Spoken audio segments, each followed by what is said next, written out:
인공지능 하면 여러분들 무엇을 많이 생각을 하세요?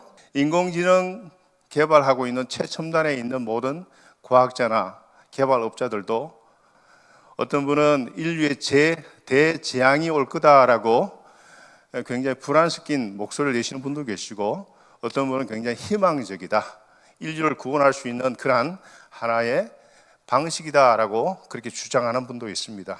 그래서 오늘 인공지능의 역사를 먼저 한번 나누겠습니다. 여러분들, 인류는 이제껏 인간과 같이 작동하는 기계를 만들어 보고자 하는 소망을 오래전부터 꿈꿔왔습니다. 그 중에 하나가 오토마타라고 하는 것인데요, 고대 그리스와 중국에서 시작되었고 인간이나 동물의 행동을 흉내내도록 제작되었습니다. 예를 들면 고대 그리스 헤로는 전기력 기반의 자동문과 기계식 새, 벌드죠, 제작했고요. 중국은 자명종은 우리가 흔하게 알 수 있는 거고, 자동 인형도 기원전 2세기에 이미 제작이 되었습니다. 블레즈 파스칼, 빵새로 유명한 철학자, 수학자이죠. 드센 벨심의 기계식 계산기를 제작했고요. 고트프리 라이프니츠, 독일 학자입니다. 철학자죠. 고셈, 나노셈 가능 계산기가 개발했습니다. 그 19세기 해석기관이 있는데, 영국의 수학자 찰스 베비지가 프로그램이 입력된 카드 사용하여 계산을 할 수가 있었고, 에이다 러브레이스가 알고리즘 작성한 최초의 프로그래머였습니다. 여성이었고요. 자, 이러한 기계식 계산기에서 디지털 컴퓨터로 넘어가는데 하나의 또 유머가 있습니다. 계산기하고 인공지능이 결별하게 된 근본적 이유를 아세요, 여러분들? 인공지능 입장에서 봤을 때 계산기가 너무 계산적이다 해서 헤어졌다고 합니다. 그래서 기계식 계산기에서 디지털 컴퓨터로 넘어가게 되는데, 여러분들, 우리 컴퓨터 역사에 있어서 인공지능 역사에서 가장 기억해야 될 인물이 있습니다. 영국의 암호학자죠. 수학자이기도 하고요. 인공지능 과학자이기도 합니다. 최초의 인공지능 과학자죠. 앨런 튜링이라는 분입니다. 이분이 무엇을 만들었냐 하면 2차 세계대전 중에 독일 암호 체계 애니그마라고 하는 것이 있는데, 이게 뭐냐면 여러분들, 그 당시에 2차 세계대전 당시에 해군력이 가장 뛰어났던 국가가 영국이었습니다. 영국의 구축함이라든지 해상 전력을 따라잡을 수가 없죠. 이것을 능가하기 위해서 독일이 일본과 함께 2차 세계대전을 일으키면서 만든 것이 비대칭 전력의 일환으로 소위 유보트라고 하는 잠수함을 만들게 돼요. 이 잠수함을 만들고 난 다음에 바다 위에 떠 있는 모든 배들이, 그러한 그 선박들이 그냥 피격을 당하고 좌초하면서 그냥 콜랩스 될 지경까지 이르게 되었고, 결국은 이 유보트 개발하고 난 다음에 독일이 기선을 잡고 2차 세계대전을 승승장구하고 있는 시절에 이 유보트의 동선, 무빙 라인을 해독하는, 이것을 해독하기 위해서는 애니그마를 뚫고 들어가야 됩니다. 독일이 개발했던 이 애니그마라고 하는 소위 암호 체계를 이것을 디코딩 해야지만 이 동선을 알 수 있고, 그래서 유보트를 격침시킬 수 있는 그런 전력을 얻게 되는 거죠. 그래서 이 애니그마를 해독하는 전자식 컴퓨터 본부를 제작하게 됩니다, 이 사람이. 그래서 이 앨런 튜링이 이 본부 제작으로 2차 세계대전 당시에 몇만 명을, 얼마나 많은 사람을 살리느냐면, 놀라지 마세요, 1,400만 명에서 2,100만 명, 그 당시 역사학자들이 추산하는 그렇습니다. 1,400만 명에 2,100만 명을 구하게 됩니다. 생명을 살린 거죠. 이 디코딩하는 방식을 개발하면서. 그리고 1946년 미국에서 개발된 ENIAC, 최초의 디지털 컴퓨터입니다. 그리고 디지털 컴퓨터 1세대 진공관, 2세대 트랜지스트, 3세대 직접 회로, 4세대 고밀도 직접 회로, 4세대 IBM 개인용 컴퓨터죠. 과거에 아마 여러분들 그 컴퓨터를 보시면 이 널따란 방에 아주 어마어마한 컴퓨터를 빼곡하게 세워서 그렇게 컴퓨팅 했던 것이 꽤 한 몇십 년 전에 그렇게 했잖아요. 지금은 우리가 개인 퍼스널 컴퓨터 쓰고 있지만, 지금은 우리가 손에 쥐고 있는 이 아이폰, 스마트폰 자체가 하나의 작은 컴퓨터 같은 기능을 하잖아요. 인공지능이 다 탑재되어 있고요. 우리가 지금 움직이는 모든 동선을 파악을 하고 있습니다.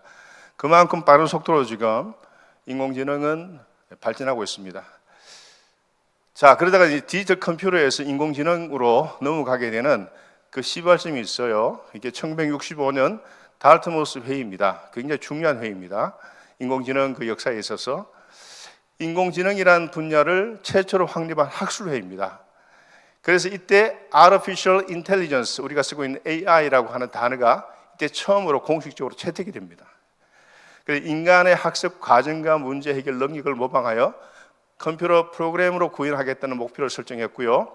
논리적 추론, 문제 해결, 언어 이해 등 다양한 영역의 인공지능의 가능성을 탐구합니다. 그래서 퍼즐 풀기라든지 체스 게임 등 문제 해결에 AI를 활용하기 시작하죠. 자, 컴퓨터 연산 능력 및 데이터 부족은 AI 연구의 한계에는 분명히 있었습니다. 1980년대부터 전문가 시스템의 성공적 개발과 함께 대중화하기 시작합니다. 이것이 이제 인공지능이 첫 탄생하게 된 일종의 first step이 되겠습니다. 자, 그러다가 이제 AI가 굉장히 침체기를 맞이하게 되는 시절이 있어요. 그것을 우리는 겨울기라고 합니다. 그리고 다시 부활하게 되는데 이게 머신 러닝과 딥 러닝이 부상하게 돼요. 자, 1980년대 말부터 1990년대 초까지 AI 연구의 침체기가 이어지고 이것을 AI의 겨울기라 합니다. 그리고 90년대 후반 컴퓨터 성능 향상과 알고리즘의 발전, 빅데이터 축적, 기술 발전 등이 맞물려 AI 연구 다시 활성화되는데 여러분들 우리가 AI가 발전하게 된 가장 중요한 디딤돌 역할을 했던 게 뭐냐면 월드 와이드 웹입니다. WWW로 시작하는 거. 이게 전 세계를 그런 식으로 네트워킹하면서 수많은 정보가 함께 공유되어지잖아요. 그 수많은 정보가 공유되어지면서 지금은 18개월 단위로 인류가 이제까지 축적했던 knowledge, 인포메이션을 배가시키고 있습니다. 18개월 단위로. 놀라지 않으시네요. 근데 이것이 이제 24시간 안으로 단축됩니다. 그럼 여러분들 우리 인류 역사 속에 얼마나 많은 데이터를 집적했겠냐고요. 수많은 인포메이션과 knowledge, 이것이 이제는 24시간 안에 배가 되어진다. 우리가 도저히 이것을 계산하고 추론하고 연역하고 하는 일들을 과연 할 수 있겠냐는 거예요. 기계하고는 경쟁해서 우리가 할 수가 없겠죠, 분명히. 근데 그것을 인공지능이 이제 하게 되는 시절이 온다는 것입니다. 그래서 디지털화한 데이터의 폭발적 증가는 월드와이드 웹에 통해서 이루어지게 되었고 그게 수많은 지식과 정보가 집적하게 되었죠. 거기에서 데이터에서 학습하는 새로운 방법에 이제는 집중하는 단계로 넘어갈 수가 있게 되었습니다. 그래서 머신러닝 기술이 부상하게 되었습니다. 컴퓨터가 데이터를 통해 학습하고 예측하는 능력을 개발하고 데이터로부터 패턴을 학습하여 예측도 하고 문제를 해결하는 기술이 가능하게 되었다는 것입니다. 자, 그 다음에 이제 중요한 게 이게 인공지능이 급격히 발전하게 된 중요한 것은 인공신경망이라는 게 있습니다. 그거를 우리는 파라메타라 그래요. 매개변수. 매개변수는 인공신경망의 매개변수를 우리 인간의 두뇌를 모델로 해서 만든 거예요. 인간의 두뇌를 보시면 시냅스가 있습니다. 시냅스는 뉴런이라는 신경망을 통해서 시냅스가 하나하나 연결해가지고 우리가 거기서 논리적으로 추론도 하고 계산도 하고 판단하게끔 하고 기억하게끔 하고 예측하게끔 하는 그런 다양한 두뇌 활동을 하게 하는 가장 중요한 하나의 우리 두뇌 기관이거든요. 그 기관에 해당되는 것이 인공지능의 인공신경망을 인위적으로 만든 겁니다. 인간의 두뇌를 본따서 Artificial Neural Network이라고 하는 거죠. 그래서 이 새로운 모델 도입으로 기계 학습이 이제는 accelerating, 가속화하기 시작했습니다.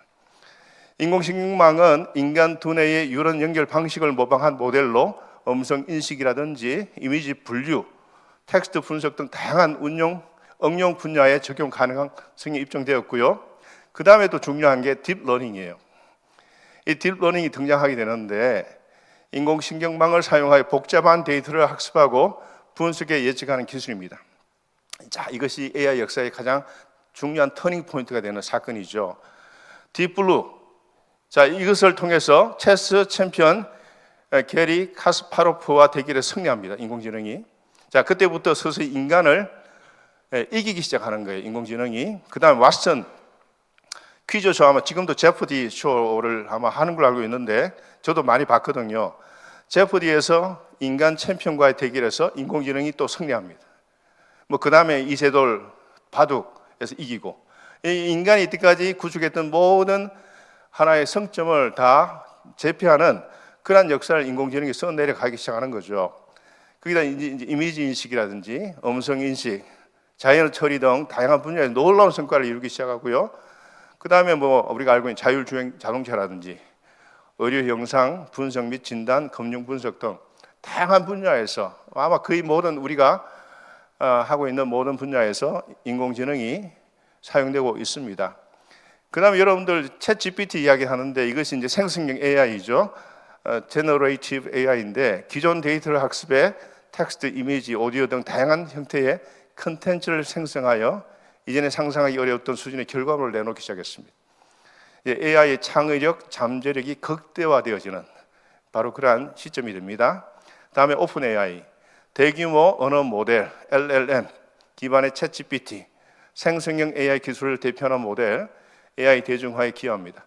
지금은 여러분들 우리가 한국말로 하면, 제가 이번에 지난 겨울에 한국을 다녀왔는데 제가 이제 학교에 있다 보니까 저희 학교가 지금 4개 언어로 수업이 진행됩니다. 한국어, 영어, 중국어, 그리고 금년 가을 학기부터 스페니쉬 과정까지. 그러면 우리 고민이 이런 거가 있어요. 그러면 우리가 4개의 언어로 모든 클래스를 제공하면 재정적으로 그것을 감당을 못하죠. 그럼 한국어 교수가 한 클래스에서 한국어로 수업을 하게 되면 거기에 4개의 언어 그룹이 다양하게 앉아있는 학생들이 앉아있으면 이것을 트랜슬레이션이 동시로 되어지면서 동시에 이미지도 똑같이 현지어로 하는 것처럼 그렇게 들리고 보여지는 그 기능이 이제 가능하게 되었다는 것이에요. 단가가 이제 비싸긴 하죠. 한 10억 정도 되더라고요. 시스템 구축하는데. 120만 불. 일단 그게 가능하게 되었다는 게 놀라운 거예요. 아마 그것이 이제 굉장히 빠른 속도로 아마 진행될 겁니다. 그래서 이러한 것들이 지금은 과거에는 도저히 불가능했던 것들이 인공지능 기반으로 해서 발전하고 있는, 굉장히 빠른 속도로 지금 따라잡고 있습니다. 그 챗 GPT 우리가 지금 쓰고 있지 않습니까? 우리가 지금 컴퓨터, 여러분들 퍼스널 컴퓨터 켜보시면 제일 먼저 나오는 게 AI 모드가 나와요. 이제는 제미나이라고 하는 그 챗 GPT죠. 여러분들 그게 한번 원하시는 거 한번 써보세요. 상당히 정확한 정보가 나옵니다.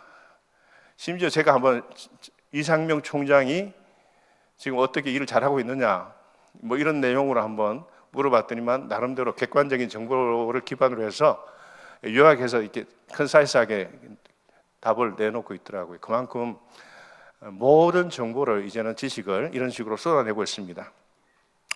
방대한 데이터 학습하여 문맥 이해하고 인간의 질문에 답변하고 시를 쓰고요. 그림을 그린 창작 활동을 합니다. 번역, 코딩 등 다양한 작업을 수행하고 있죠. 자, 그 다음 단계가 뭐냐? 이제 범용 인공지능이 이제 그 다음 단계고요. 그 다음 단계가 초지능 쪽으로 넘어가요. 초지능. 이게 슈퍼 인텔리전스 AI라고 하는 건데 초지능 AI죠. 인간 지능을 뛰어넘는 수준의 인공지능입니다. 모든 분야에서 인간의 지적 능력을 능가하며 스스로 학습하고 발전하는 능력을 갖춘 AI입니다. 자, 이때가 되면 어떤 현상이 생기느냐? 인류의 모든 지능을 합한 것보다 인공지능이 더 탁월하게 역할을 감당한다는 것이에요. 이제 이런 것들에 대한 불안이 있죠. 인간의 가치가 devaluation, 가치가 평가절하되어지는 게 아니냐, 일자리가 줄어드는 게 아니냐, 인간의 일자리를 빼앗기는 게 아니냐, 이제 이런 것 때문에 굉장히 불안해합니다. 이제 이것이 이제 디스토피아를 이야기하는 소위 인공지능 과학자들의 이야기이기도 하고요. 자, 이것과 함께 맞물려 있는 게 기술 특이점이에요. 싱귤래리티라고 하는 굉장히 중요한 텀인데 여러분 꼭 기억하셔야 될 단어이기도 합니다. 과학기술의 항구한 가속적 발전으로 인해 초인공지능이 등장하여 결과적으로 인공지능이 인간의 지능을 초월하게 되는 시점이죠. 미래학자 겸 컴퓨터 과학자 레이몬 커즈와일이 2045년에 완전한 기술적 특이점이 찾아와 인간은 영생, 이터널 라이프를 누리게 된다라고 예측을 합니다. 자, 인공지능이 과연 그렇게 인간에게 영원한 생명을 줄 수 있을까? 그게 과연 가능한 시나리오일까? 우리는 그렇게 생각할 수 있습니다만 지금 그 기술의 발전 속도를 보면 가능성이 전혀 없는 것은 아니다라고 생각을 할 만큼 빠른 속도로 지금 잡아가는데 이게 이제 우리로 하여금 굉장히 불안하게 만드는 거죠. 결국 인공지능이 신의 영역까지 올라가게 되고 인간에게 영생을 준다고 한다면 기독교의 가장 중요한 교리 가운데 하나인 resurrection, 부활이라고 하는 교리는 과연 어떤 도전을 맞이하게 될 것인가? 이제 이것이 이제 신학적으로 굉장히 심각한 도전으로 이어지게 됩니다. 인간보다 AI가 10억 배 정도의 지능이 폭발적으로 증가하는 시점이죠.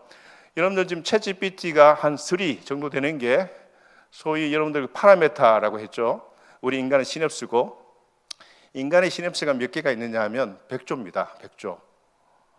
챗GPT의 3가 되면 그 시냅스에 해당되는 파라메타가 몇 개냐면 1.8조입니다. 아직은 인간의 두뇌가 훨씬 뛰어난데 문제는 뭐냐? 우린 계속 기억을 쇠퇴하잖아요. 또 잊어버리고 망각도 하고. 근데 인공지능은 그런 법이 없거든요. 그걸 계산을 우리가 잘못하면은 인공지능이 인간 눈에 따라오기 굉장히 힘들 거다. 근데 한 가지 또 하나 변수가 뭐가 있냐면 인공지능과 인공지능이 계속 연결돼 봐요. 하나의 개별 단위로 묶는 게 아니고 인공지능과 인공지능이 전생 인공지능이 함께 연결되어지면 그거는 굉장히 폭발적입니다. 이게 지금 굉장히 심각한 문제가 되는 거고 그 중국의 그 지금 홍콩에서요 인공지능 여성 로봇이 몇 년 전에 개발되었고 그것의 이름이 소피아입니다. 소피아하고 인간이 대화를 하는데 그 소피아 인공지능 입에서 뭐가 나오느냐? 인류가 이러한 재난 속에서 살아나는 방법은 인류가 사그리 죽어야 된다라고 말을 했습니다. 인공지능 소피아가. 그러니까 우리가 인공지능을 판단하고 사용하는 게 아니고요. 어느 전환점이 되면 인공지능이 인간을 대하는 방식이 달라지고 인공지능이 인간을 판독하고 판단하게 되는 시점이 올까봐 이제 그게 굉장히 두려운 거죠.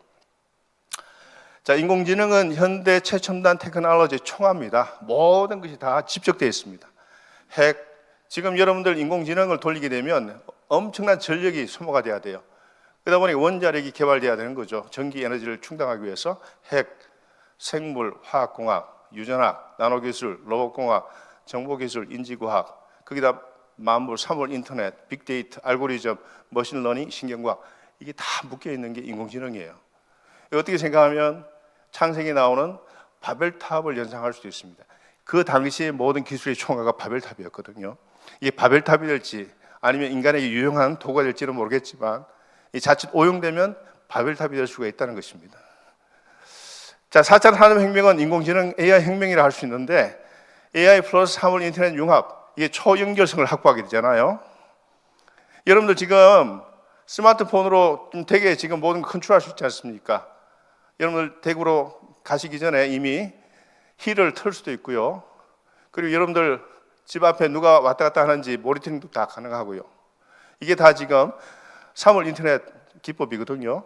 AI 플러스 사이버 물리 시스템 융합해서 디지털 세계 기능화가 가능하게 되었고 AI 플러스 빅데이터 융합하게 되면서 초지능화 시스템의 사회적 적용이 가능하게 되었습니다.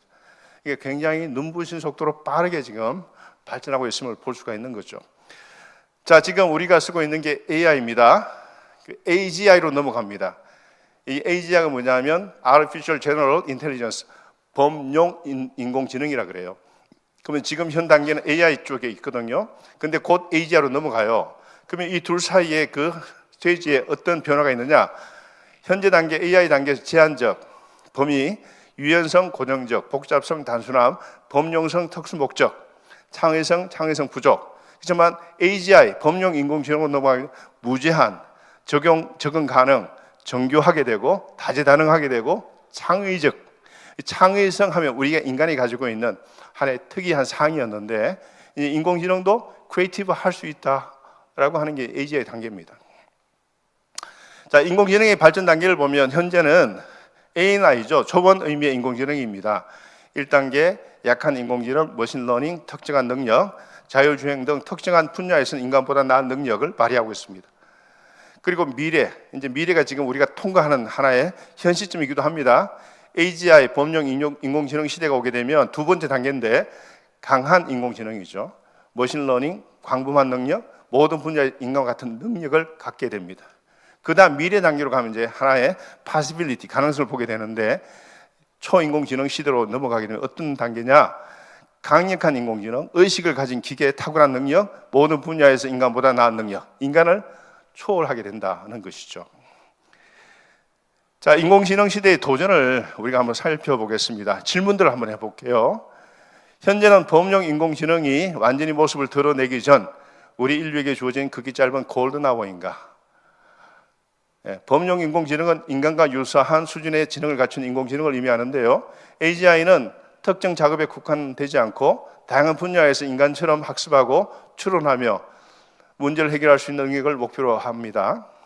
AI는 의학적인 빅브라더냐 호의적 리더 시스템이냐, 우리에게 친근하게 프렌들리하게 오는 그런 거냐, 아니면 조지 오웰이 이야기했던 1984년 이야기했던 그런 빅브라더로 인간을 감시 감독하고 컨트롤하는 그런 거냐. 이제 이 두 가지가 늘 유토피아와 디스토피아로 오가면서 논쟁하고 있는 시점이죠. 우리가 사는 세계는 조지 오웰의 1984년에 세계에 가까울까, 아니면 헉슬리라고 하는 그 소설가죠. 멋진 신세계의 세계에 가까울까. 이 두 가지 사이에 지금 디베이팅하고 있습니다.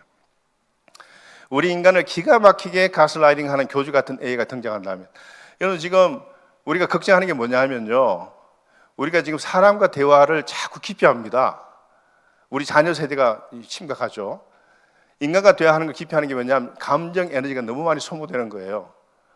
그 챗GPT한테 지금 이제 음성으로 호환도 가능하니까 물어보면 아주 나이스하게 여성 모드로 가도 되고 남성 모드로 가도 되고 심지어 이름까지 정해줍니다.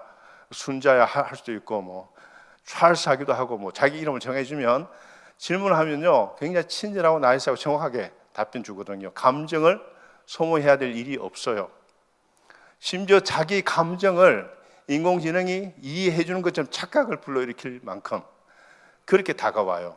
사실 인공지능 감정이 없는데, 근데 문제는 어디냐? 인공지능 자체의 문제라기보다는 인공지능을 대하는 인간의 문제죠. 그렇게 착각하면서 인공지능을 더 하나의 자기의 도구로 사용하는 게 아니고 감정을 이입하게 되면 거기서 러브 어페어도 가능한 거예요. 감정을 이입하게 되는 거예요. 그 때문에 인간과 인간 사이에 소통은 점점 약해지고 인공지능과의 연대가 점점 강해지는 세대가 등장할 수가 있겠죠. 자, 인공지능이 너무 똑똑해져 우리가 도저히 이해할 수 없는 범위까지 발전할 수 있지 않을까. 인간의 지능을 뛰어넘는 지적 범위를 가진 가상의 소프트웨어 기반 인공지능 시스템 ASI는 우리 인간에게 어떤 기대를 할까? 인공지능이 봤을 때 인간은 어떤 존재일까? 우리가 인간이 인공지능을 판단하는 게 아니고 그 반대로도 가능하게 되는 거죠. 자, 초지능과 신적인 AI 등장입니다. 데이트교가 등장했습니다. 예루살렘 히브리 대학의 역사학과 교수 유발 하라리, 우리 젊은 층들이 굉장히 따르는 팔로들이 굉장히 많아요. 전 세계적으로. 이 사람은 소위 유물론자죠. 소위 진화론에 근거한 역사를 해석하는 그런 학자입니다. 역사 해석학자인데 유발 하라리는 유대인인데 또 게이 퍼슨이에요. 또 유발 하라리는 데이트를 숭배하고 모든 것을 데이트 흐름으로 해석하는 새로운 세계관 등장 얘기한 호모데우스라는 작품에서 그렇게 합니다. 결국 인간이 추종하는 게 뭐냐? 내가 돈을 얼마나 벌까, 앞으로 어디에 투자할까, 정치인을 누구를 뽑을까, 나의 정치 선호도, 그리고 제품 개발할 때 이 모든 게 기반되는 게 뭐냐면 데이터거든요. 여러분들이 컴퓨터 틀어놓고 클릭할 때마다 여러분이 컴퓨터를 이용하는 게 아니라 컴퓨터가 뭐 구글 회사 같은 데가 여러분 정보를 다 빼가거든요. 실제로 돈 안 받고 그 데이터를 집중해서 미래 트렌드도 읽어내고 상품도 개발하고 여론도 마음대로 컨트롤하고 뭐 이런 작업을 하는 거예요 지금. 그래서 이 데이터에 사람들이 미친다는 거예요. 왜? 자기 생명이, 자기 미래가 다 그게 걸려 있으니까. 우리가 보이지 않는 하나님을 찾는 게 아니고 이런 데이터를 추종하는 그런 세대가 등장할까 이제 두려운 거고요. 데이터교는 전통적 종교와 달리 초자연적인 존재나 신화 대신에 데이터를 우주의 궁극적 진리로 간주합니다. 데이터를 중심으로 한 세계관이며 데이터의 흐름과 처리가 모든 것의 핵심이라는 관점을 지닙니다. 데이터는 힘과 권력의 원천, 데이터주의자들은 기술을 통한 인간 영생을 꿈꾸며 인간이 가까운 미래에 스스로 신 같은 존재가 되려고 한다. 이게 호모, 데우스란 말 호모 인간, 데우스는 신이잖아요. 그러니까 인간이 곧 신이 되는 무엇을 통해서 인공지능을 통해서. 그래서 이것이 하나의 종교로 부상할 수 있다는 가능성을 유발 하라리가 얘기는 했습니다. 자, 그러면서 AI 성직자가 등장합니다. AI 스님 샨얼이라고 하는 로봇 형태의 AI 성직자죠. 2016년 4월 중국 베이징 용천사에 등장했습니다. 불교 경전을 낭송하고 간단한 질문에 답변하며 방문객들과 상호작용을 합니다. 자, Blessed to you. 터치스크린 얼굴을 가진 로봇 목사죠. 2017년 마르틴 루터의 종교개혁 500주년을 기념해 독일 비텐베르크에 등장했습니다. 신자들에게 축복해주고 기도문 낭송하고 다양한 언어를 지원하며 원하는 목소리를 선택할 수도 있습니다. 민다르, AI 휴머노이드 스님 로봇인데 2019년 2월 일본 교토의 고찰 고다이지에 첫 공개되었고요. 간음보살의 형상을 한 로봇으로 AI 시스템이 탑재되어 불교 경전을 낭송해주고 또 심지어 설법까지 합니다. 신자 감수와 고령화에 대한 고민 속 젊은 세대에 친근하게 다가가기 위해 제작되었다고 합니다. 자, 그 다음에 여러분들이 꼭 기억해야 될 중요한 단어가 트랜스휴머니즘이에요. 트랜스휴머니즘이 뭐냐? 인간의 기계화, 기계의 인간화. 다시 말해 인간과 기계의 영역 구분이 점점 희미해져가는 시점을 살고 있습니다. 다시 말해 우리가 가지고 있는 하나의 질병이 있잖아요. 언젠가 또 노화되어지고 죽는 그 과정을 기계적 도움을 받아서 우리의 기능을 강화해보자. 강화된 인간, enhanced human being을 추구하는 하나의 철학 사상입니다. 이것이 지금 인공지능 시대하고 맞물려서 같이 전 세계 하나의 시류가 되고 있습니다. 트랜스휴머니즘이 뭐냐? 과학과 기술을 이용해 사람의 정신적, 육체적 성질과 능력을 개선하는 지적 문화적 운동으로 상징하는 기호로 H-휴먼 플러스를 사용합니다. 트랜스휴머니즘을 신봉한 트랜스휴머니스트들은 생명과학과 로봇 기술의 발전에 따라 사람이 겪는 장애, 고통, 질병, 노화, 죽음 같은 문제들을 과학으로 해결할 수 있다고 믿는 사람들이에요. 그럼 여러분들 우리가 기독교에서 가장 중요한 게 뭡니까? 고난, 고통, 서프링 문제가 있잖아요.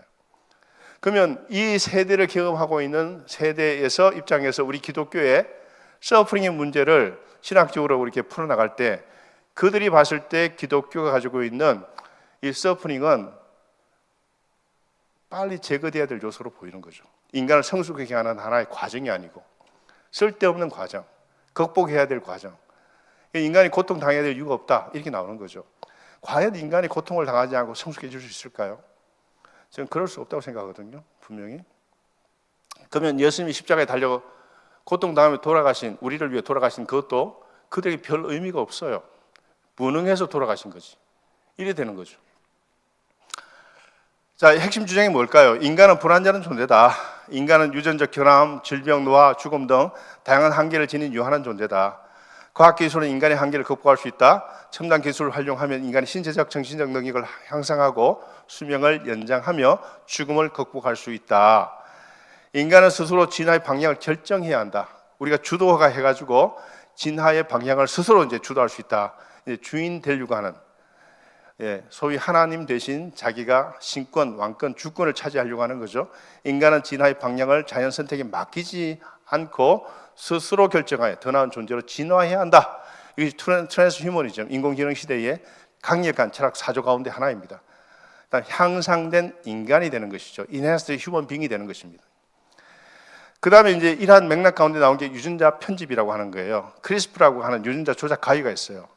소위 우리 DNA 속에 질병적 요소를 일으키는 그러한 것을 DNA를 제거한다든지 노화를 빠르게 진행하는 것을 유전자 조작 가위로 잘라내고 건강한 걸로 대체해서 생명을 연장하는, 인위적으로 그걸 가능하게 하는, 이것이 유전자 편집 기술입니다. 실제로 가능합니다. 지금 많이 이것도 지금 발전되었고요. 실제로 지금 이것이 너무 과도하게 발전되니까 국가 차원에서 법적으로 그걸 묶어두고 있는데, 이제 그것도 이제 터지게 되면, 이것을 벗겨내게 되면 아마 별별 희한한 일들이 많이 생길 거예요. 가끔 여러분들 해변가에 이상한 괴 생명체가 막 죽어서 나온 거 보잖아요.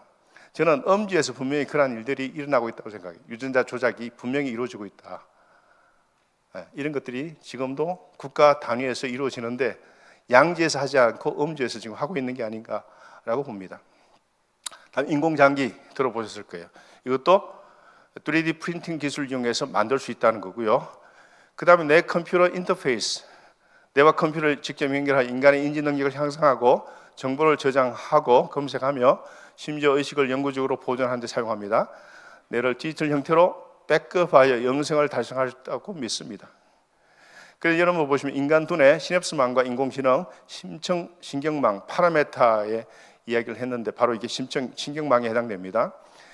2026년 현재 인간의 뇌와 인공지능의 연결은 내 컴퓨터 인터페이스 기술을 통해 연구 단계를 넘어 상용화의 문턱에 진입하고 있습니다. 그만큼 빠른 속도로 가능하다는 거예요.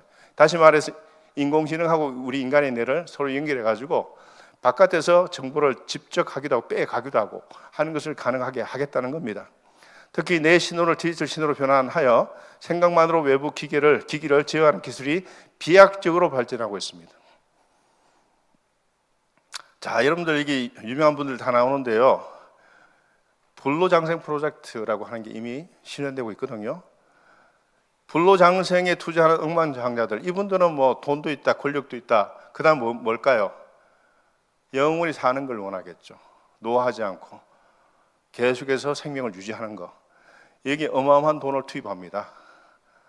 아마존 창업자죠. 이제 물러났지만 제프 베이조스, 구글 공동 창업자 레리 페이지, 피터 틸, 굉장히 유명한 분이죠. 페이팔 공동 창업자입니다. 유리 밀러, DST 글로벌 창업자. 이 1987억, 1216억, 43억, 48억 이러한 돈을 이분들이 돈이 막 남아 돌아서 투자할까요? 가능성을 보고 투자하겠죠. 계산 빠른 사람들이니까. 예, 이 사람들은 자기들도 불로장생하지만 이걸 통해서 돈을 벌려고 하겠죠. 이게 지금 현실적으로 지금 이루어지고 있다는 것입니다. 그 다음에 나노 기술, 사이보그 기술. 그래서 트랜스휴머니즘은 결과적으로 이러한 첨단 기술을 통해 인간의 한계를 극복하고 질병, 노화, 죽음으로부터 자유로워지는 것을 목표로 합니다. 궁극적으로 기술을 통해 인간을 초월적 존재, 즉 인간을 포스트 휴먼으로 진화시키는 것을 지향하고 있습니다. 트랜스라는 것은 초월한다. 휴머니즘, 인간을 초월하는 것이고 그의 궁극적인 게 뭐냐면 탈인간화죠. 포스트 휴머니즘, 후기 인간주의를 표방하는 그 포스트 휴머니즘으로 넘어가는 그 중간 단계가 트랜스 휴머니즘이에요. 자, 트랜스 휴머니즘의 윤리적 문제와 비판을 한번 해보죠. 자, 이것이 과연 인간에게 덕이 될까? 아니면 재앙이 될까? 저는 비관적으로 봅니다. 왜냐하면 인간은 한계를 가질 때 인간다움을 유지할 수가 있어요.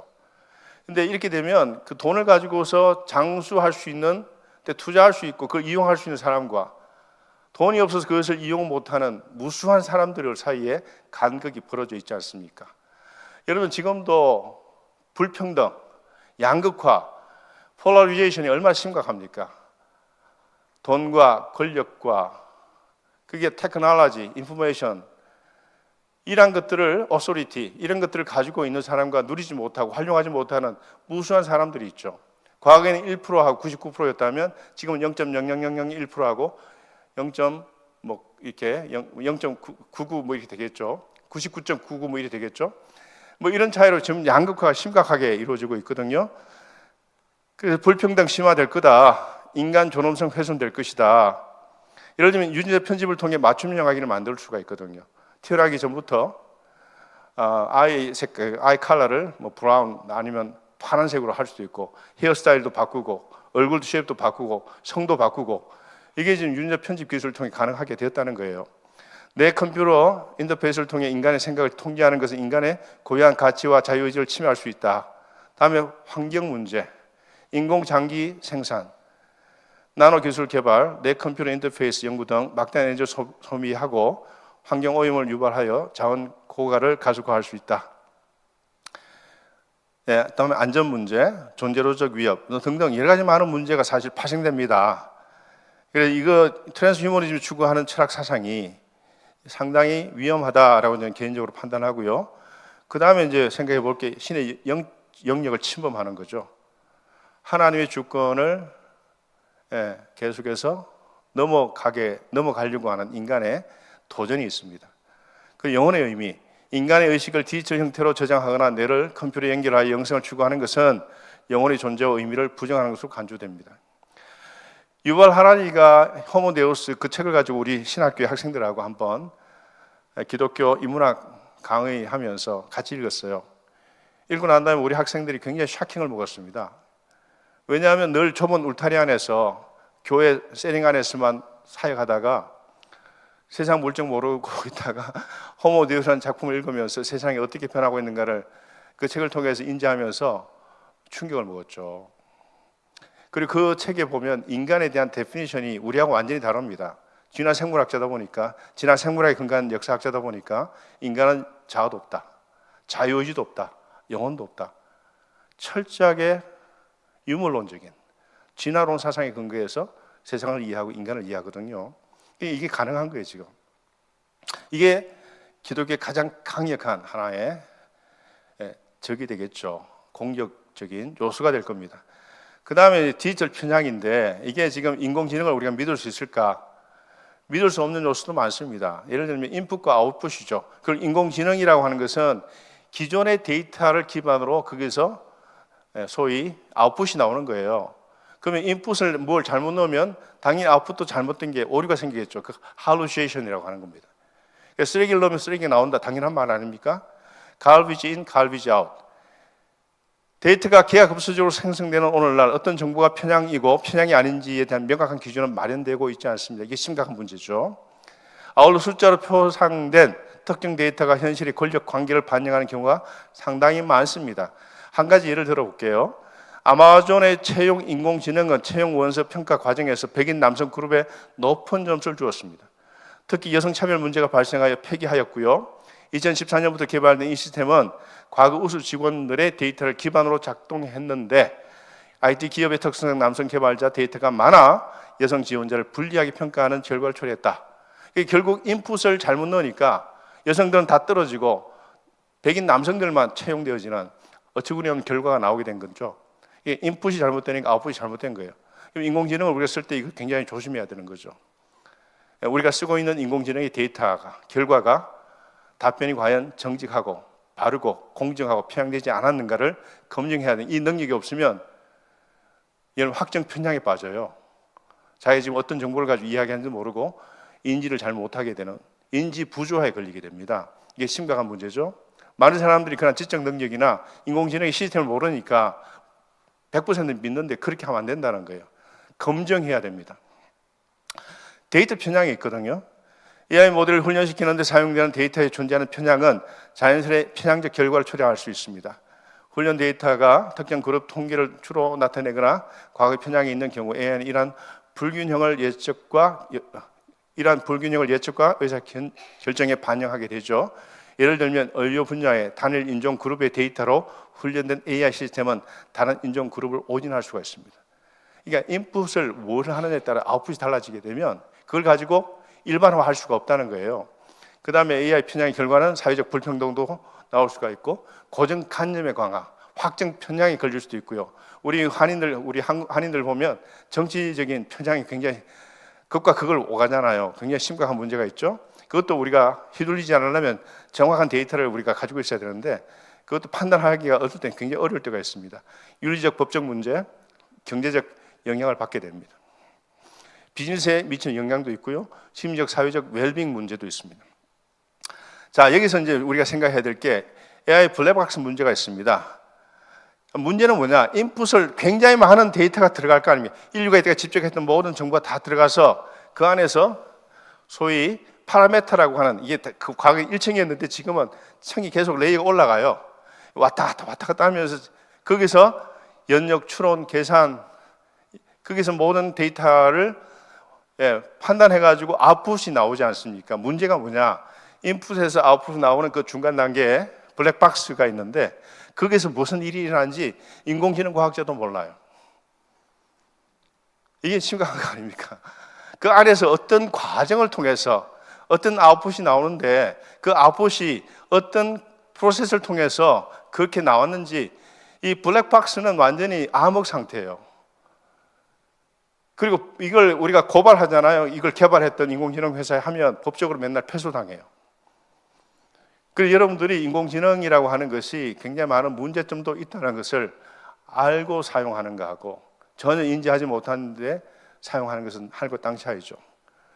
그래서 인공지능, 특히 딥러닝 같은 복잡한 모델의 내부 작동 방식을 이해하기 어렵거나 불가능한 현상, 마치 내부를 들여다볼 수 없는 검은 상자, 블랙박스 같다 해서 붙여진 이름입니다. 자, 모델이 특정 입력에 대한 어떤 출력을 내놓는지는 알 수 있지만 이 결과는 우리가 볼 수 있죠. 그런데 왜 또는 어떻게 그런 결론에 도달했는지 그 과정과 근거를 명확히 설명하기 어렵다는 것이 핵심 문제인데 개발업자들도 몰라요. 이 블랙박스 안에서 무슨 일이 일어나고 있는지. 이것이 지금 심각한 문제라고 하는 거죠. 인공지능 시대의 지향점이 뭘까요? 초연결성입니다. 모든 걸 다 연결하라. 초지능성, 미래 예측 가능성, 예측 불가능성. 예측 가능하다 입장도 있고, 우린 도저히 이제 2045년 커즈 와이드 이야기했던 특이점 시대로 넘어가게 되면 럭비 공치는 어디로 튈지 모른다는 거예요. 인간 생명의 지속성과 영속성 가능하다. 이것이 지향하는 거고요. 자, 그 다음에 우리가 크리스찬으로서 성도님들이 함께 고민해야 될 문제가 바로 여기 있습니다. 신학적 도전과 과제인데요. 자, 르네상스 이전엔 기독교 교의와 신의 존재가 인간 존재의 의미와 윤리적 기초를 이루었어요. 근데 그 이후에는 과학 발달과 종교개혁 후 개인주의 발달로 기독교 권위가 흔들리기 시작했습니다. 역사가 굉장히 오랫동안 소위 여러분들 아시는 것이 계몽주의부터 해가지고 현재까지 기독교의 권위는 계속해 도전을 받아왔습니다. 인간 존재의 의미, 윤리적 기초는 신적 존재나 교회가 아닌 개개인의 내면에 있는 근대적 개인이 만들어내는 것으로 인식하게 되었고요. 종교나 지연, 혈연 같은 공동체의 구속에서 자유를 얻는 대신 개인적 책임이 강조되었습니다. 대부분 현대 교회는 과학과 기독교의 한계를 독립 모델의 관점에서 봅니다. 그러니까 서로 싸우지 마. 과학이 이렇게 정리해버렸어요. 과학은 과학의 길을 갈 테니까 종교는 종교의 길로 가. 서로 대화하지 마. 각자의 모델로 추구해. 근데 문제가 어떻게 됐을 것 같아요? 우리 자녀들이죠. 자녀들은 교회에 와서 머물러 있는 시간은 굉장히 제한적이고 대부분은 공교육기관에 맡겨져 위탁되어서 교육을 받아요. 그때 그들에게 주어지는 그것은 소위 진화사상이잖아요. 창조론과 진화사상에 그 심각한 디베이트가 있는데 그 아이들은 이미 공교육을 통해서 반기독교적인, 반복음적인 교육을 이미 받아요. 어릴 때는 부모 손잡고 교회를 왔다 갔다 하다가 이제 아이들이 이제 독립하면서 대학을 간다든지 어른 되면서 교회를 이탈하는 이유가 바로 여기 있습니다. 교회 안에 여러 가지 문제점도 있겠지만 공교육의 여러 가지 내용들이 반복음적인 요소가 많아서 그 아이들이 갈등하다 결국 교회를 이탈하게 되는 그 시점으로 넘어가게 되는 거죠. 그것을 우리는 사이런트 엑소더스라고 그럽니다. 조용한 탈출. 그래서 대학을 가자마자 교회 다녔던 아이들이 그냥 90% 이상 교회를 떠난다. 이제 이것이 영향이 뭐냐? 저는 진화사상이라고 생각하거든요. 공교육이 가지고 있는 그 문제가 있습니다. 인공지능 혁명이 초래할 급격한 변화에 가장 동떨어져 있는 것이 교회다라고 생각하고요. 인공지능 혁명이 가져올 기술 발전과 그것이 가져올 미래 사회의 깊고 강력한 변화에 교회가 어떻게 대응하는가 하는 것은 교회 미래와 직결된 중요한 사안입니다. 자, 기술 발전 가속화와 신학적 숙고입니다. 기술 발전 가속화에 따른 문제가 뭐가 있을까요? 인공지능 혁명과 함께 과학기술 발전이 너무나 빨라 올바른 판단과 윤리적 선택을 신중하고 충분히 할 기회가 없습니다.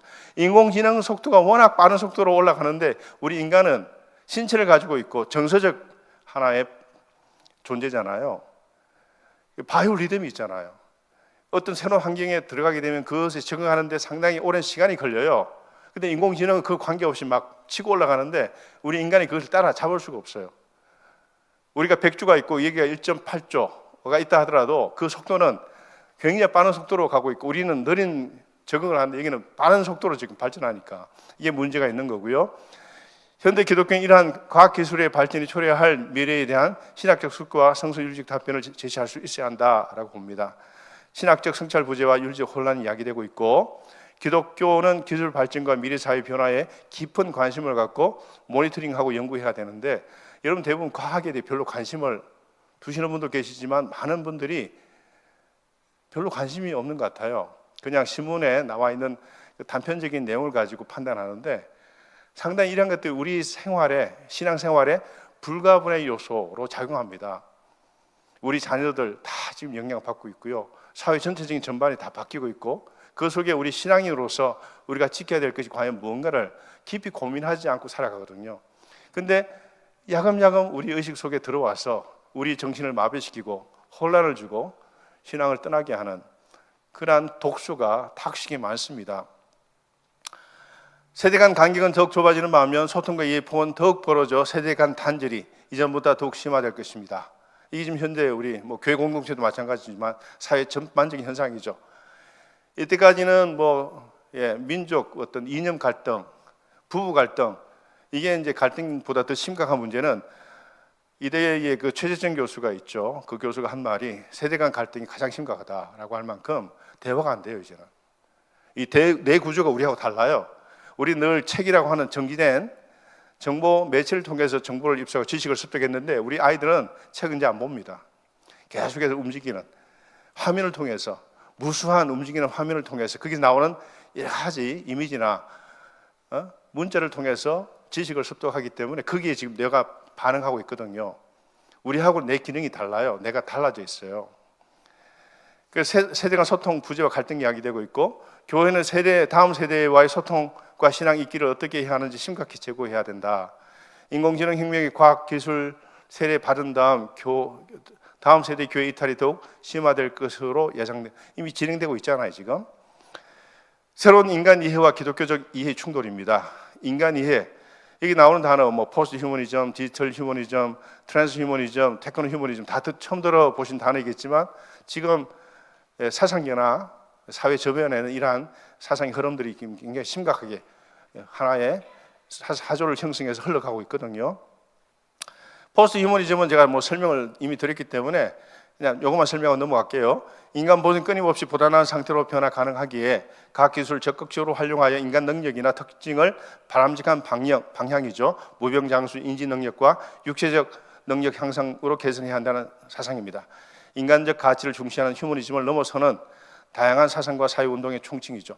예를 들면 우리 태어날 때 아니면 사고를 당해가지고 수족이 하나 절단돼가지고 그런 경우는 기계적 장치를 통해서 보조해가지고 뛰기도 하고 기계적으로 짚기도 하고 하는 그거는 보완이 가능한데 멀쩡한 다리와 팔을 잘라가지고 그게 기계적 장치를 통해서 인간의 능력을 향상시킨다. 이게 가능합니까 이게? 그런 시대가 되었다는 거예요 지금. 이거 넘어갑니다. 다 넘어가고 다 설명했으니까. 자, 인간 이해의 변화와 기독교, 인간 신체의 정신의 확장, 인간 신체와 정신의 확장, 디지털 네트워크와에 따른 시공간 개념 동료와 신체성 없는 주체 등장, 이러한 현상과 결부된 다양한 성, 정체성 출현. 우리 한국 사회가 인간의 성을 20몇 가지로 분류한 거 아세요? 미국보다 더 세밀하게 분류했더라고요. 그 전 정부에서. 인간이 그렇게 다양한 종인 줄 몰랐어요. 호모, 레즈비언, 부터 해가지고 바이부터 해서 많잖아요. 그게 한 20몇 가지로 분류했더라고요. 인간 이해를 구성하는 기본 범주 자체의 타당성을 의심함, 근대적 휴머니즘을 탈피합니다. 인간 이해의 변화와 기독교, 인간 간 대혼란과 인간 효용 가치 하락이 되죠. 인간에 대한 재정의, 리데피니션이 필요하고 인간 이해 변화 초래, 전통적 인간 개념에 대한 심각한 도전이 있습니다. 우리가 기독교 성서가 가르쳐왔던 인간, 휴먼 비잉의 데피니션이 이제 이러한 인간에 대한 관념으로 말미암아 또 실제적으로 그런 기계적 장치를 통한 인간에 대한 데피니션이 바뀌어지면서 서로 텐션, 컨플릭이 이제 일어나게 되죠. 하나님 형상으로서 인간 이해에 대한 도전이 발생할 수가 있고요. 이제는 다원주의, 자연 도태론을 넘어서 스스로의 힘으로 진화론적 진보를 이루는 의지의 표현으로 볼 수가 있습니다. 과학주의와 기독교적 신관의 충돌도 가능합니다. 과학주의, 과학만능주의죠. 과학을 최고의 인식 형태로 간주하고 원리적으로 모든 문제가 과학에 의해 해결할 수 있다. 과학만능주의죠. 인간의 모든 내면적 문제나 사회적 문제가 자연과학과 동일한 방법에 의해서 정밀하게 인식되고 해결할 수 있다고 하는 독단적인 박물범적 자연주의 주장으로서 나타나는 경우가 많습니다. 과학주의와 기독교, 만약 인간이 로봇 안에서 영생을 얻는다면 기독교 교리의 근간인 부활신앙은 과연 어떻게 될까? 휴먼 게놈 프로젝트로 인간이 인간을 만든다면, 섹스 로봇, 가상현실 포르노가 상용화되면 전통적 결혼 제도와 가정은, 이미 여러분들 인공지능 개발한 과학자가 자기가 만든 인공지능하고 결혼한 사례도 있습니다. 프랑스에. 텍사스에서는 섹스 로봇 개발해가지고 실제로 그런 매춘 행위를 하잖아요, 지금. 인공지능 상사로부터 업무 명령을 하달받는 부하 인간의 가치는, 이 인간 위에 인공지능이 있어서 워낙 분석력 뛰어나니까 회사가 인공지능 로봇을 상사로 하야했을 경우에 그 밑에서 명령 하달받는 인간의 위치는 과연 어떻게 될까? 이런 것들이 실제적인 문제가 되겠죠. 하나님이 인간을 창조하신 것처럼 인간이 인간보다 뛰어난 인공지능 로봇을 창조하는 시대로 들어가고 있고요. 생명공학의 발전으로 인간 생명의 지속성, 영속성이 가능하게 되면 미래 사회에서 종교는 과연 존재할 수 있는가? 종교와 하나님 신앙이 급격한 태주냐? 새로운 영성과 신학의 도래냐? 이 가늠길에 놓여 있다는 것입니다. 초지능성과 초경력성은 과거의 신적 영역이었는데 이제 인간이 3월 인터넷, 빅데이터, 클라우드, 딥러닝, 인공지능을 이용해 신적 영역에 도전하게 되죠. 현대판 바벨탑인가? 인류가 직면한 과제의 궁극적 해결책인가? 이 또한 핫 디베이트입니다. 결과적으로 기독교 신관에 대한 심각한 도전으로 작용할 수밖에 없습니다. 미래 사회와 교회에 대한 도전을 한번 볼까요? 기술 발전으로 어디에서나 일하고 거주할 수 있게 되면 비유동적인 교회 공동체는 어떻게 존재해야 하는가? 시공간을 초월하는 미래 사회에서 교회 형태는 사이버 교회와 홀로그램 설교자 등장. 실제로 홀로그램 설교자가 있거든요. 여러분, 제가 과거에 꽤 오래전에 축구공을 이렇게 바운스 하는데 세 명을 세워놨어요. 이렇게. 그 중에 실제 인간은 1명, 나머지 2개는 홀로그램이에요. 이미지 메이킹을 통한. 그래서 실제 인간을 찍었는데 아니에요. 홀로그램 사크 플레이였어요. 이게 지금 이제 우리가 생각하는 현실과 가상현실의 구분, 바운더리가 점점 모호해집니다. 우리 아이들은 이미 그런 시대 속에 있고요. 이게 진짜인지 가짜인지 가상현실인지 구분이 안 돼요, 이제는. 여러분들 지금 나오는 영상을 보시면 이게 인공지능이 만들었어요. 근데 사람과 똑같아요. 근데 실제 사람이 아니에요. 인공지능이 만든 이미지 메이킹이에요. 지금 영화 산업에서 어떤 문제가 있는지 아세요, 여러분들? 영화 산업에 있는 종사하는 배우들 노조들이 있잖아요. 노조가 스트라이크를 일으켰어요. 왜냐하면 감독들이 가격이 싸니까 인공지능으로 그래픽으로 해가지고 인간을 만들어요. 실제로 영화에 인간 대신 쓰지 않고 인간 배우를 쓰는 게 아니고요. 그러니까 지금 자기들이 계속 뒷전을 밀려나니까 스트라이크를 일으키는 일도 종종 일어납니다. 할리우드에서. 자, 인공지능 혁명의 여파로 수직적 사회 질서와 문화에서 수평적 홍계 문화와 사회 질서로 재편되는 계층적, 관료적, 권위적 교회는 이전보다 급속히 쇠퇴하게 될 것이다. 우리는 괜찮아요. 우리는 그런 훈련을 받았어요, 신앙적으로. 우리 자녀 세대는 다따따로 연결돼 있어요. 자기 가지고 있는 노하우, 경험, 그리고 자기의 탤런트, 이런 것들을 지금 공유하잖아요. 유튜브를 통해서. 그게 다 돈으로 또 돌아오고요. 그 과거에는 소위 리거시 미디어가 다 독점하는 시대에 1인 방송국 시대는 이미 오래전부터 시작되었고, 이게 개인이 가지고 있는 하나의 자산을 가지고 공유하는 시대로 되다 보니까 이 하이라키컬한 시대에서 서서히 버리컬, 수평적 사회로 전환하는데 교회는 어떤 모델이 돼야 될까? 계속해서 유교적이고 권위적이고 제도화되고 관료화되어 있고 하이라키컬한 계층화된 그러한 교회가 계속 다음 세대까지 갈 수 있을까? 우리 교회가 한번 고민해야 될 영역입니다. 적어도 버리컬과 그리고 버리컬하고 호라이전털, 호라이즌 수평적 모델이 구조가 함께 혼재하는 그러한 구조로 가야 될지, 네트워크로 점으로 다수로 연결되는 네트워크는 아닌 것 같고요. 이런 그 교회 조직의 조직 문화에 대한 것도 고민을 해야 될 것 같고요. 그 hierarchical authoritative, 그러면 계층적이고 권위적인 교회에서 hierarchical, 교회 구성원 모두가 하나님 기업을 상급받을 자라는 개념, 미션을 처치로 가야 되지 않을까 하는 그러한 한번 제안을 드리고요. 개인 플랫폼, 실시간 초연결성, 개인 자본주의, 공유 가치를 추구하는 미래 사회에서 교회 공동체성을 어떻게 보존할 수 있는가? 갈수록 심화되는 개인주의는 교회 공동체성을 심각히 위협하게 될 것입니다. 인터넷 시대의 모순이죠. 초연결 사회에서 자신의 작은 세계 구축을 점점 중요시하는 모순을 지닌 미래 사회 문화는 탈공동체화를 부추깁니다. 그렇잖아요. 초연결, 모든 게 다 연결되는데 사람들은 섬이 되고 있거든요. 인간관계도 적적하게 그냥 거리를 두고 있고요. 딘스가 분명히 있고요. 과거처럼 우리가 한 동네에서 모든 걸 다 공유하고 서로 교제하는 그런 관계가 아니고 모든 게 대면대면해요. 근데 다 연결돼 있어. 근데 오히려 인간은 더 고립되고 섬처럼 홀로 살아가는, 독거하는. 요새 혼밥 문화 많잖아요. 그리고 홀로 그냥 불쌍하게 어느 누구도 자신의 죽음을 모른 채 돌아가는 그런 분들이 한국 사회에서 1년에 15,000명, 2만 명입니다.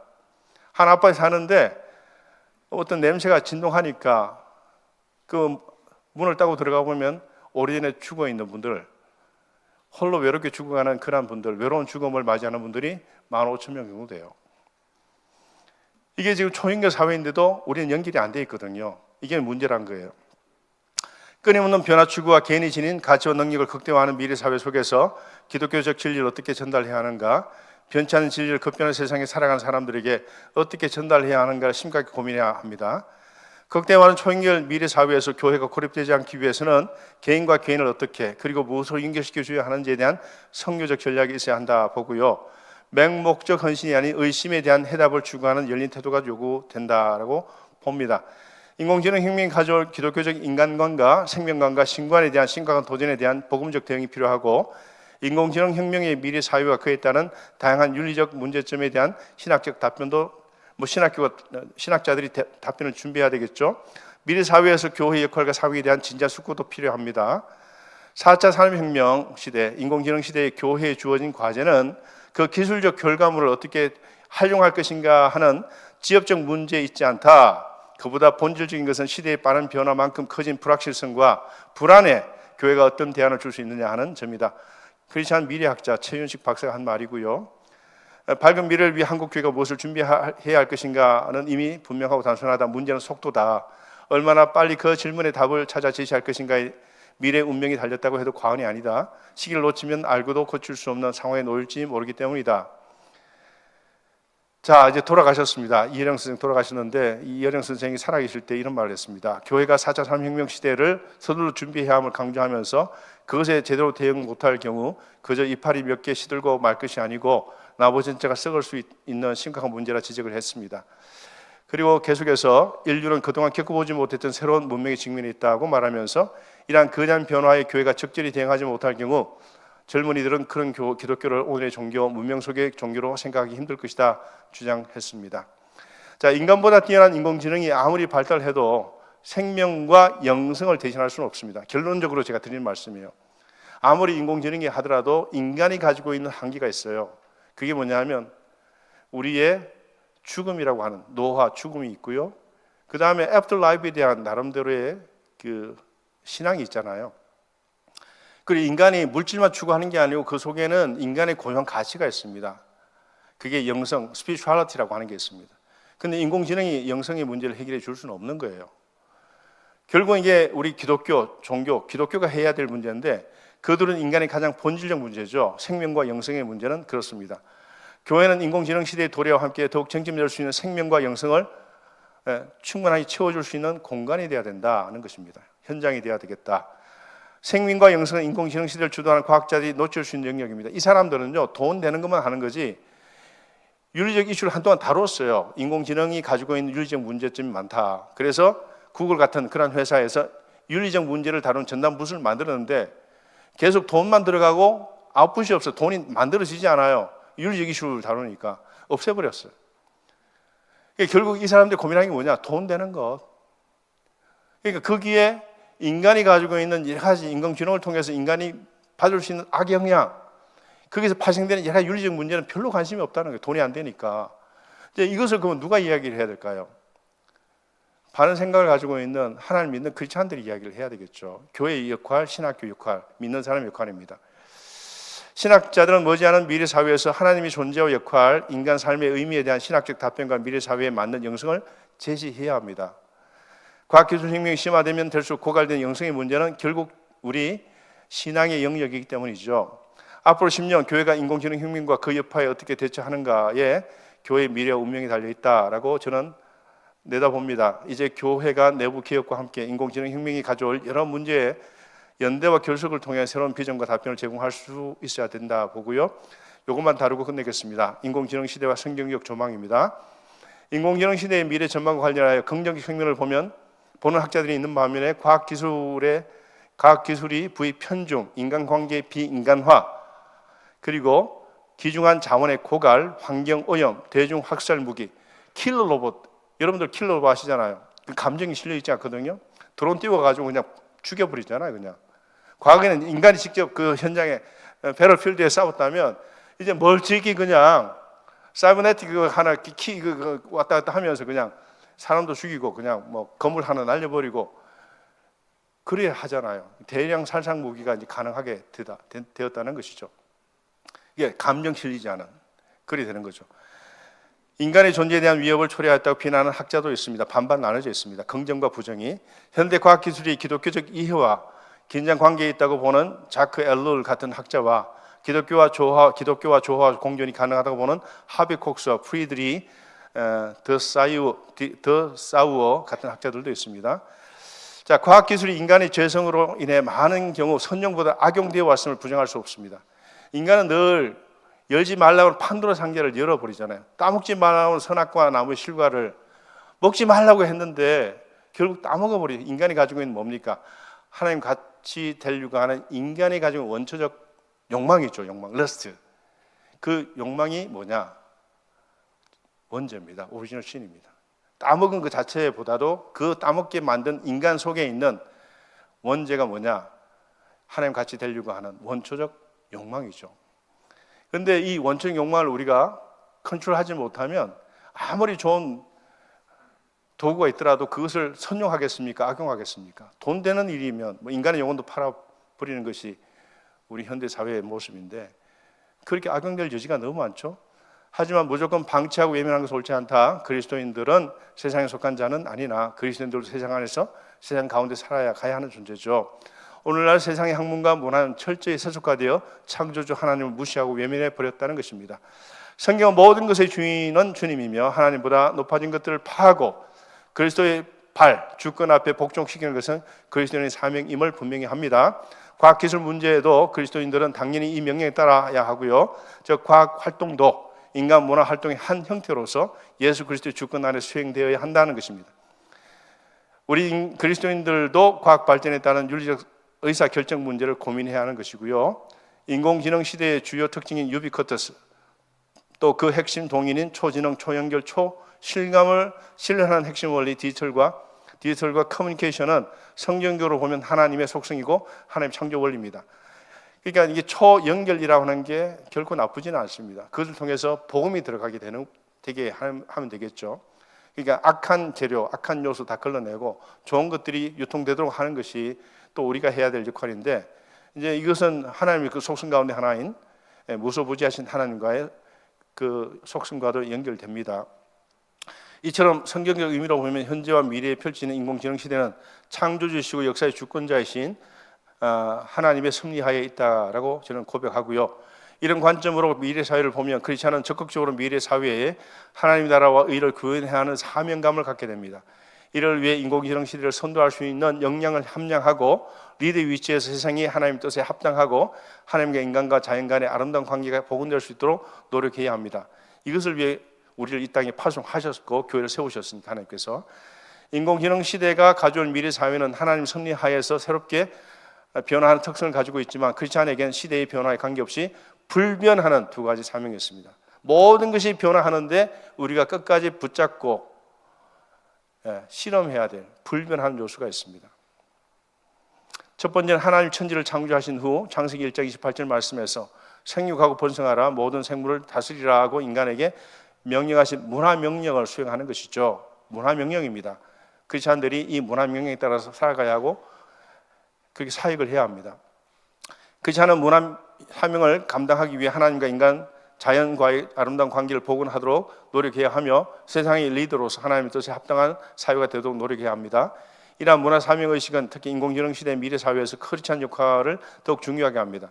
인류는 잘못된 선택과 악한 리더에 의해 미래 사회를 인류에게 재앙으로 몰고 갈 수도 있기 때문이죠. 두 번째 사명은 예수님이 성천하시기 전에 마태복음 28장 19절 20절 말씀에서 모든 족속으로 제자를 삼아 내가 너에게 분부한 모든 것을 가르쳐 지키게 하라는 크리스찬에게 명령하신 지상 명령 Great Commission을 완수하는 것이죠. 이러한 지상 명령을 완수하기 위해서 크리스찬은 인공지능 시대의 미래 사회에서 미래 변화를 읽고 미래 영향을 갖추어 미래를 리더하고 세상을 가르칠 수 있게 되어야 한다는 것입니다. 기독교는 과학 발전이 가져다준 인간 소유와 상실감을 어떻게 사랑과 샬롬 안에서 따뜻하게 회복시킬 것인지를 늘 고민해야 하고요. 과학 발전이란 미래의 세속적 상황 안에서 어떻게 기독교는 초월적 사랑과 내재적 사랑을 동시에 만족하는 기독교적 사랑과 샬롬의 가치를 실현할 수 있는가를 신학적으로 숙고해야 한다는 것입니다. 여러분들 강의를 듣고 나서 어떻게 피드백을 좀 들었으면 좋겠는데 시간이 많이 흘렀기 때문에 여기서 이제 정리를 해야 될 것 같습니다. 인공지능 시대는 사실 두렵습니다. 왜냐하면 인간을 뛰어넘는다, 인간을 대체한다, 사실 두려운 일이죠. 자, 그런 시대 속에서 교회는 과연 무엇을 붙잡고 실험해야 할까? 가장 원초적이고 본질적인 문제를 놓치지 말아야 되는데 결국 하나님 형상으로 세워진 인간, 만들어진 인간이 하나님 형상이 무너지지 않고 병들지 않고 그것을 지켜나가면서 하나님과 교제하는 사람 되는 것, 이것이 가장 중요한 일이 아닌가 생각합니다. 이를 위해서 이 땅에 하나님께서는 교회를 세우셨고 우리를 이 땅 가운데 우연히 만들어진 게 아니고 하나님의 계획에 의해서 이 땅 가운데 파송된 하나님의 일꾼, 사역자, 선교사인 것을 잃지 않고 여러분들 너무 그 교회 안에만 이슈에만 너무 매몰되어 있지 마시고요. 우리 시야를 하나님 만드신 이 전체 세상까지 두루두루 보시면서 예리하게 통제를 하고 세상의 흐름을 분별할 수 있는 그런 안목을 가질 수 있고 또 그게 나름대로 대체해서 자기도 지키고 가정도 지키고 교회 공동시킬 수 있는 그런 보다 좀 성숙한 그런 삶을 살 수 있는 우리가 되었으면 하는 바람을 같이 나누면서 강의를 마치겠습니다. 여러분들 감사합니다.